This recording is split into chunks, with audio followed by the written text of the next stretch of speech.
നമുക്കറിയാം 2024 NEET entrance എക്സാമിൻ്റെ rank ലിസ്റ്റും കാര്യങ്ങളും ഒക്കെ വന്നിട്ടുണ്ടെന്നുള്ളത്. ഇതിൽ കുറച്ച് പേർക്കെങ്കിലും കുറച്ച് കൺഫ്യൂഷൻസ് ഉണ്ടാവാതിരിക്കില്ല.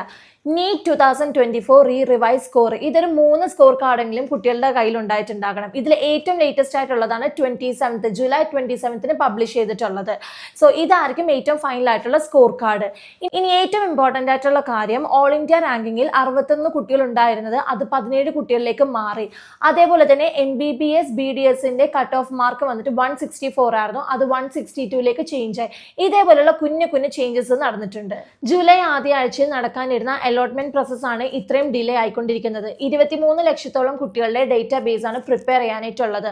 ഓഗസ്റ്റ് ഫസ്റ്റ് വീക്കോടുകൂടി ഇവരത് സോർട്ട് ഔട്ട് ചെയ്യുന്നതായിരിക്കും. ഓൾ ഇന്ത്യ കൗൺസിലേക്കും വിവിധ സ്റ്റേറ്റുകളിലേക്കും ഈ ഡേറ്റാ ബേസ് കിട്ടുന്നതോടെ നമ്മുടെ കൗൺസിലിംഗ് പ്രോസസ്സും സ്റ്റാർട്ട് ആവുന്നതായിരിക്കും. 2024 പുതിയ റാങ്ക് ലിസ്റ്റ് അനുസരിച്ച് വന്ന എല്ലാ കുട്ടികളും അലോട്ട്മെന്റും കാര്യങ്ങളും ശ്രദ്ധിക്കുക. അതുപോലെ തന്നെ നിങ്ങൾ വെബ്സൈറ്റ് റെഗുലർലി ചെക്ക് ചെയ്യുക. 2024 നീറ്റ് എക്സാം എഴുതിയ എല്ലാ കുട്ടികൾക്കും നല്ലൊരു ഫ്യൂച്ചർ വിഷ് ചെയ്യുന്നു. കൗൺസിലിംഗ് പ്രോസസ്സുമായിട്ട് എന്തെങ്കിലും ഡൗട്ട്സ് നിങ്ങൾക്കുണ്ടെന്നുണ്ടെങ്കിൽ നമ്മുടെ ജേർണക്സ് ടീം മെമ്പേഴ്സുമായിട്ട് ബന്ധപ്പെടുക.